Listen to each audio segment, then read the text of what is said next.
Hello everyone, আসসালামু আলাইকুম। সকালবেলা ঘুম থেকে উঠেই এখন আমার প্রথম কাজ ফ্রেশ হয়ে রান্নাঘরে চলে আসা। সকালটা শুরুই হয় রান্না করা দিয়ে। যেহেতু আমার হাজব্যান্ডকে অফিসে খাবার দিয়ে দিতে হয়, এজন্য আমি প্রতিদিন সকালবেলা একবারেই রান্না করে ফেলি। তো আজকে আমি রান্না করব মুরগির মাংস। আমার যে কোনো মাংস খাইতেই অনেক ভালো লাগে। আমার সবথেকে বেশি পছন্দ মাংস, সেটা যে কোনো মাংস হোক। এক পিস মাংস হলেই আমার ভাত খাওয়া হয়ে যায়। তো এজন্য আমি প্রায়ই মুরগির মাংসটা বেশি রান্না করা হয়। মুরগির মাংসটাই আমরা বেশি খাই। তো মুরগির মাংস রান্না করার জন্য মুরগির মাংসের সমস্ত মশলাগুলো আমি আগে গুছিয়ে নিয়েছিলাম। আমি আসলে গুছিয়ে রান্না করতে খুব পছন্দ করি।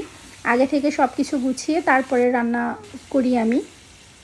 এটা আসলে সবাই পছন্দ করে, হয়তো সময়ের কারণে হয়ে ওঠে না। সব মেয়েরাই চায় একটু গুছিয়ে সুন্দর করে রান্না করতে। মুরগির মাংসটা ছাড়া আমি অফ ক্যামেরাতে একটু ডাউল রান্না করে নিয়েছিলাম। এই তো আজকের রান্না বান্না। Thanks for watching. আল্লাহ হাফেজ।